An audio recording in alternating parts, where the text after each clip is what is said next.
What's up, Ian Rapoport? What's going on? Lockout talk is so bad. And I remember you went through it.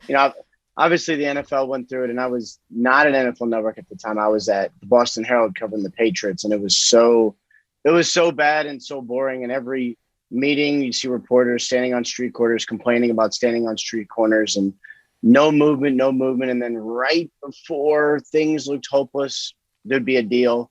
My guess is that's what happens in baseball. But I would say this: baseball's economics is so messed up. Yep. Like how they do it, who's allowed to have a contract. I don't even care about no salary cap, but I do care that like every single player that gets to free agency somehow and is able to sign a contract is like 32 years old, it seems. It's broken, dude. That makes no sense. Can I tell you, though, my lasting image of that NFL, not the latest one happened before the pandemic, nobody even batted an eyelash, but the one before that, the lasting image to me is not Albert Breer sitting in a lawn chair. It was Robert Kraft hugging, was it Jeff Saturday? In a way that I was like, oh, the players got screwed. The way that Robert Kraft is hugging one of the players and basically like tears coming down his eyes, I was like, this is not good for the players. When you step away from a negotiation, you don't want your opponent to come up and basically kiss you on the mouth. That's not a sign that you got a great deal. Well, I would counter though. I would say like, yes, at the time it seemed like the owners won, but the players got very rich. I mean, that is... The salary cap exploded, and it's going to keep exploding. Obviously, pandemic screwed everything up, but they gave away that 17th game though. They shouldn't have done that. Anyway, we're getting away from stuff. Let's not get into the CBA deal of the NFL right now.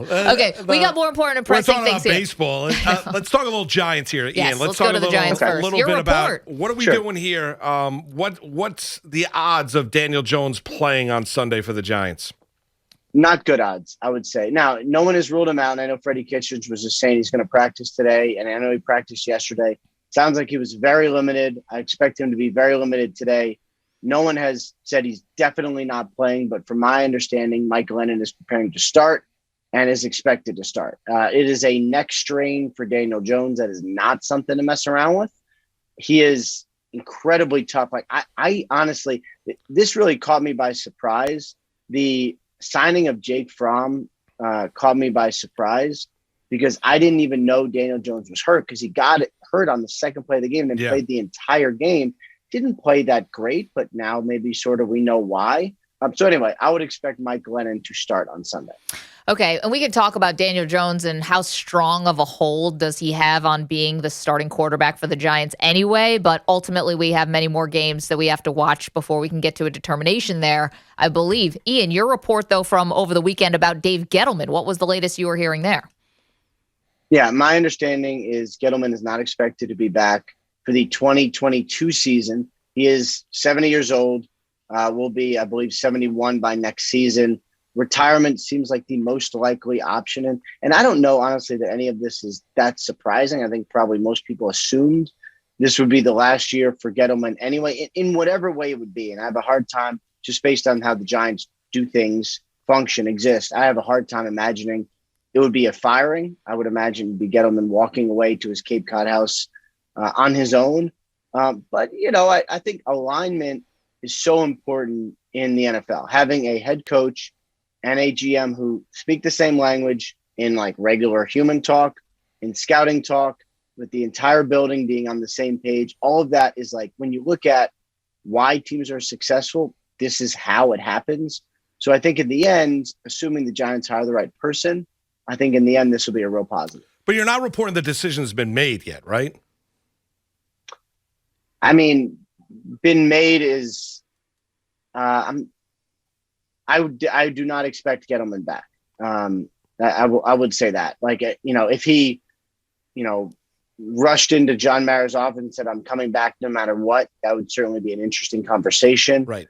But I would expect a new general manager in 2022. I got you. Do you feel like the head coach is, if the general manager's on unstable ground, is Joe Judge on stable ground? I feel like he is on much more stable ground. In the NFL, I would never say that anyone is safe no matter what. Like, it would just, absent like Bill Belichick or a couple others, like no one is safe. Joe Judge, I believe, is on much more stable ground. I believe in the building he is respected, and liked as far as the potential there. They hired him for a reason. They still think very highly of him. And it is tough to do what he and his coaching staff have done the last couple of years, which is come in to a building that has been established, to a way that has been well established, to a GM that you don't know, and be asked to come in and say, all right, you guys now work together. And I think there's definitely been some good moments. There's been some not as good moments. There's been some player acquisitions or decisions that they did or did not do that they probably wish they would, wish they could have back. But got an example again, of alignment any of those? is. Sorry, do you have an example of one of those that you know of? Yeah. So let's think of an example. Okay, I got one for you. There was discussion 2 years ago, not this past trade deadline, but 2 years ago, there was a discussion about the Giants potentially trading a defensive tackle to the Packers, right? And I know there's discussion like, do we trade him? Do we not? What do we do? And in the end, even though the Giants had a real uphill battle to make the playoffs, and it didn't, I mean, the division was what it was, but didn't look great for them to make the playoffs. They decided not to make the trade. Then this player ended up leaving in free agency. Got it. The fourth rounder would have been better. Right. Those sorts of decisions, I think when everyone's on the same page, probably become a little easier. All right, Ian, I want to ask you, Urban Meyer, and with everything going on in college, anything to Urban potentially leaving Jacksonville after year one and go back to college? I wonder the same thing as everyone else, because it's Notre Dame, and obviously, He's loved Notre Dame for a long time. That is one of his places. Yeah, I mean, absolutely. I thought the same thing. They quickly got out that he's not a candidate, and then seems like Notre Dame is about to hire. Yeah, Marcus Freeman. Person. But here's what's interesting about it. I think of this all the time because there's always rumors about NFL coaches and college jobs, right? There was whatever that was, the rumor about Cliff Kingsbury. Everyone wonders about Matt Rule and, of course, Urban Meyer. Mike Tomlin. Logistically, Mike Tomlin, yes. We need that to happen so we can get another Tomlin press conference like that. It's hard to fathom how it would happen, right? Because it is now early December, right? Yeah, early December. And let's say Urban Meyer was going to take the Notre Dame job. Well, he's not walking out Bobby Petrino style on the Jaguars unless he wants to be vilified forever for the rest of his life. End his reputation. I can't imagine any coach would do that.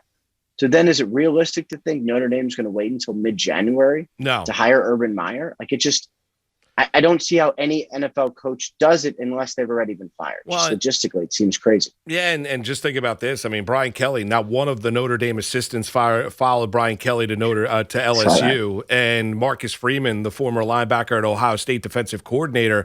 Kelly was going to make him the highest paid defensive coordinator at LSU in college football. He's going to get the Notre Dame job reportedly. I'm curious. You mentioned maybe none of the assistants knew. No, I mean, I don't think that they says did. a lot about Kelly. I mean, it sounds like they didn't. They didn't know. Yeah. I want to ask you about. You mentioned Kingsbury. He's got 1 year left on his deal. Oklahoma's all ticked off. He's done a really good job out there in Arizona. Obviously, I know he's got a ton of leverage to use Oklahoma. That's a dream job for some in college football, and they're going to the SEC. Any shot Kingsbury would leave the Cardinals to go to Oklahoma? I don't see it at all. For a lot of reasons. One, he's going to get paid anyway. He's got 1 year left, and then he's got a team option for 2023. Yeah, for 2023. So he's got time. But he wouldn't want a contract extension now. Let's say the Cardinals said, all right, we'll pay you, I don't even know, $10 million. Let's just say we'll pay you $10 million. Why would he take that? What if they win the Super Bowl? Yeah. Mm-hmm. If they win the Super Bowl, he's getting a much bigger contract. Right. A contract now makes no sense. He also, with all due respect to Cliff Kingsbury, who really has done a great job, was not a very good college coach. He really wasn't. Mm-hmm.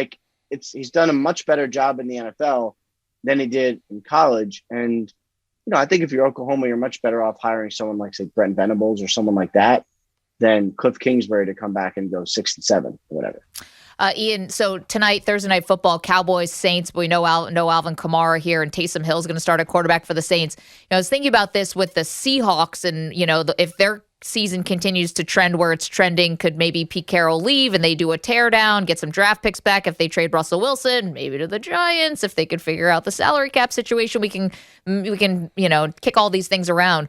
You can always figure out the salary cap. Yeah, yes. That's true. But what about although this one's pretty bad for the Giants. What about Sean Payton, though, for the Saints? So they're 5-6 right now, but obviously not trending in the right direction. Team hasn't been healthy. You don't really have a situation, the quarterback situation is still up in the air. I know he signed through, I believe, 2026, but is there any chance that there's movement with the Saints if this season goes off the rails?